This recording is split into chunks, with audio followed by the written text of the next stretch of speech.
Morning, good morning. Yes, what is happening this week, Uncle Joe? Oh, too much. Look, a lot's happening today at 2 p.m. We're going to hear that interest rates are going up another 25 basis points more than likely. So things are going to be more expensive tomorrow than they were today, than they were yesterday. But we're used to that because we've been talking about it for the last 2 years, right? Yes, indeed. So let's not get too scared. Let's not sensationalize that. Let's not sensationalize people talking about banks going to close. Look, if you don't have $250,000 in the bank account, don't even worry about it because your money is safe. Your money's good.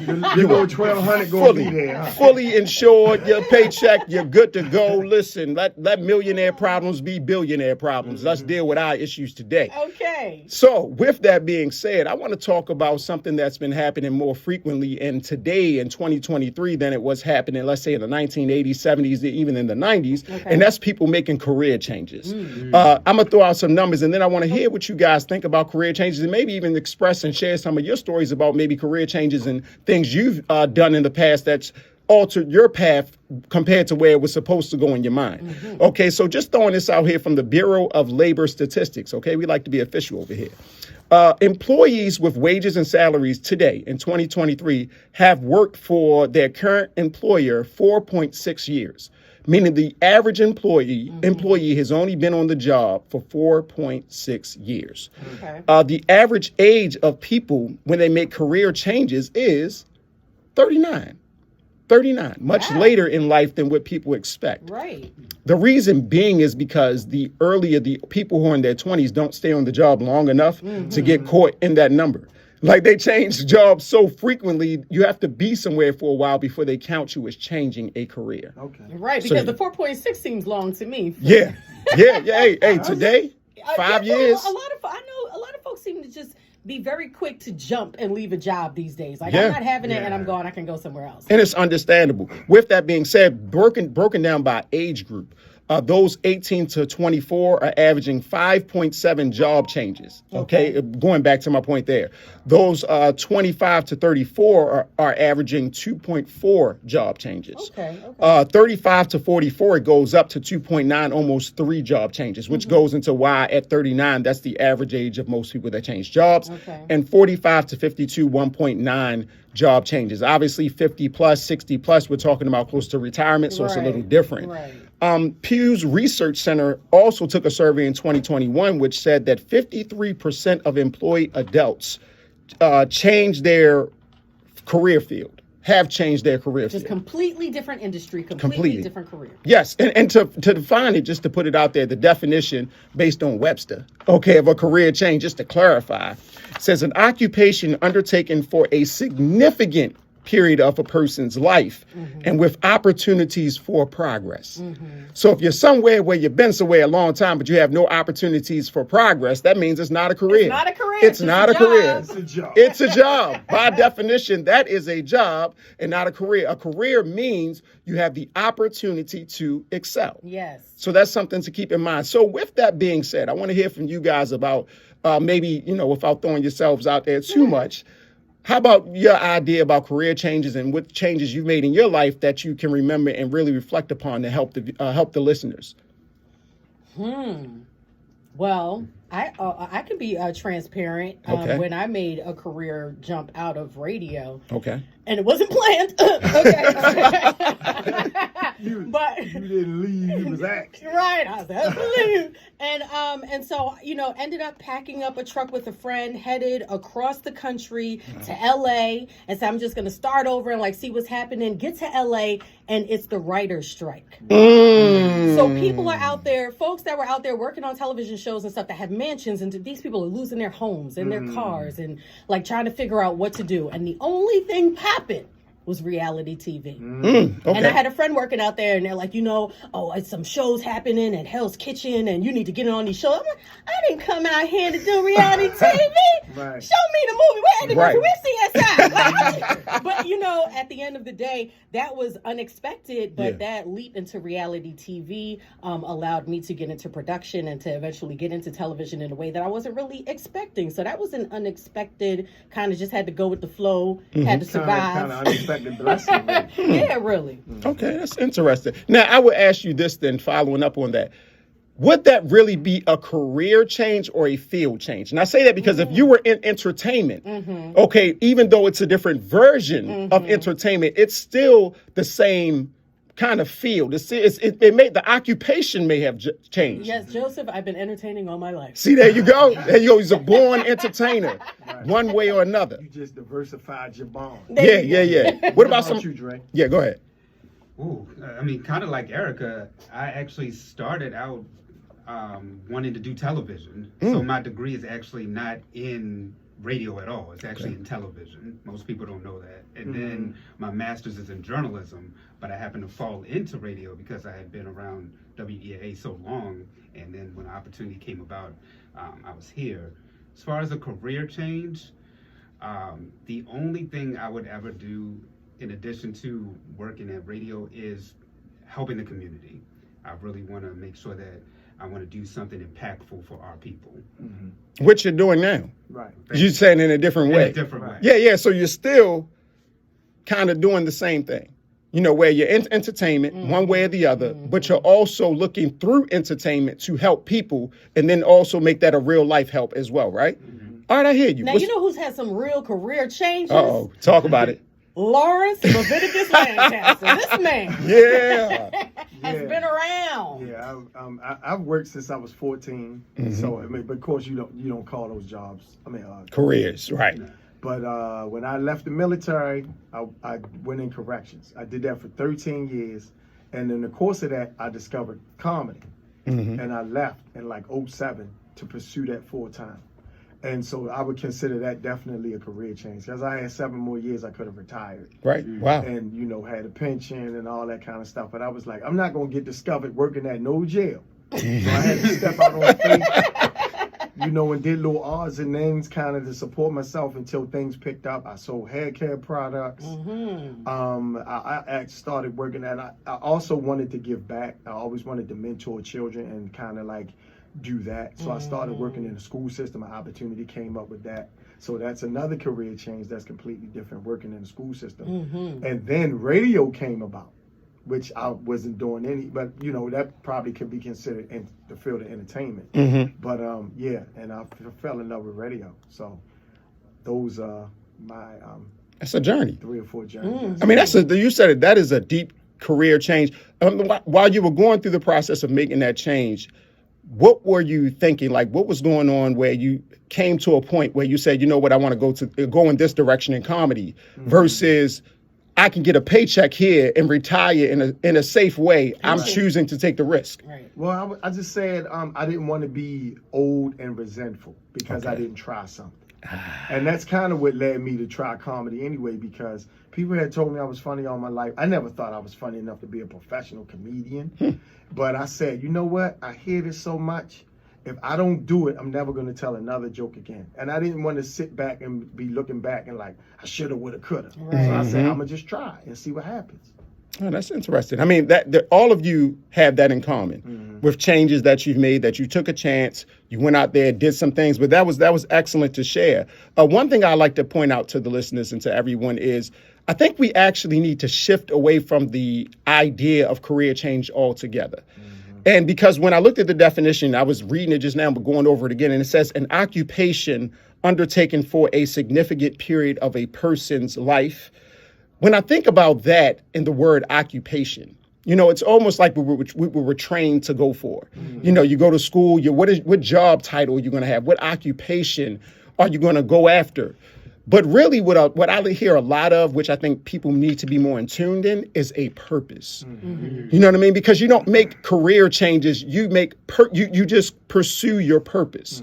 And sometimes we don't know what our purpose is until we spend more time on this earth. Some of us know it from a very early age. Some of us, other people see it and they cultivate it around us to help us live in that purpose instead of being distracted.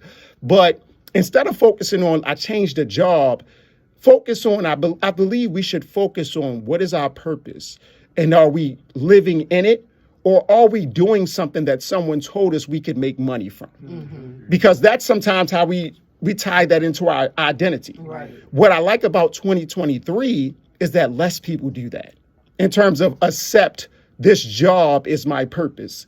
I know how to be an engineer, therefore just being an engineer is my purpose. No, your purpose might be to simplify complex things. It might be to bring ideas into reality. Engineering is the way you do it, but your purpose is bigger, it's larger.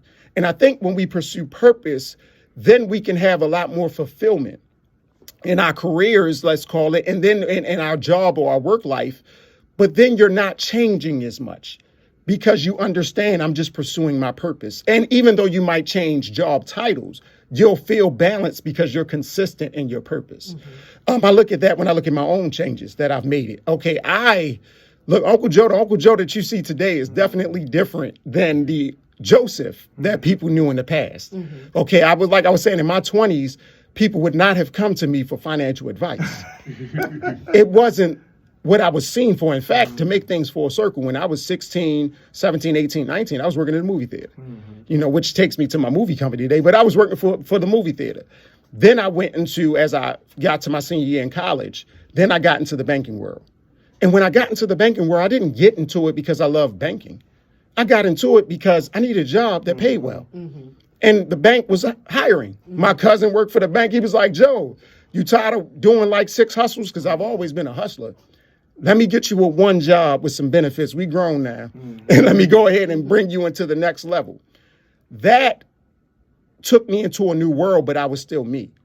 And what I've always been, whether it was in banking for 12 years, whether it was starting my own businesses, which I have about 4 or 5 now, going into real estate, doing my backyard movie business, writing books, I've always known my purpose. And what I know that I'm skilled at, even on radio, is I am what you call a simplifier. When I speak on Sundays, anytime I can take a complex message, I can take something complex and make it simple so that anyone can understand it. I can't explain it in a complex way to everyone, but I can make it so that, even though we may not have as many degrees as Dre, even though we got quiet when he was saying them degrees, I was like, go ahead, brother, almost a doctor. I feel you. He's on his way. Dr. Dre. But knowing your purpose helps you to say, even though I've made changes, I've always been me. And I've enjoyed being me, and I love being paid for being me. The most satisfying moment in my whole career was when I discovered that I could be paid for my thought. Wow.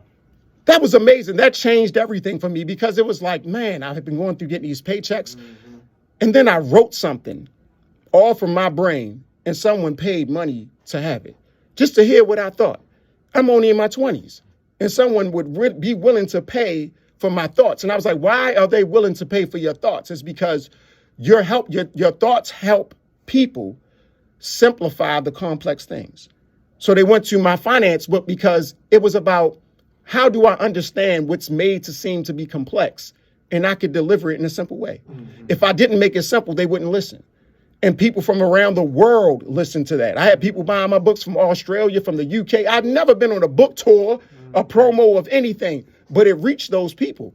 And I had to accept something that was also difficult to accept, that everyone didn't have the ability to do that. And that was tough. Because when you don't want to seem arrogant, you come up in an environment where you don't want to seem like I'm better than someone, or you have the mentality of always be humble. Sometimes we take that humility and we translate that into being less of ourselves. Instead of saying, no, what you are is special. Everyone has things that are special about themselves. You just identified what you are. So I would encourage everyone to continue on that path. Know that change is good, but be yourself, know your purpose. If you don't know your purpose because you've been listening to the employer tell you what it was, your professor tell you what it was, the economy tell you what it was, make sure you define and know what that is.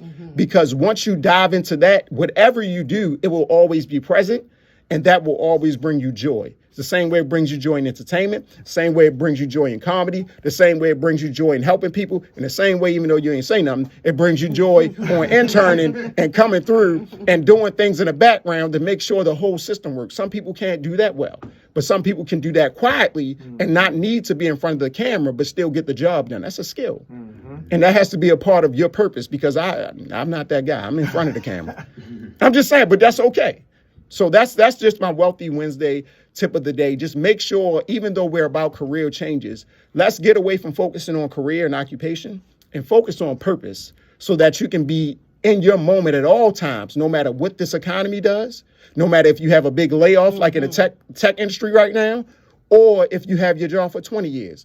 Make sure you're living and working in your purpose, and you'll be happy and joyous for the rest of your life.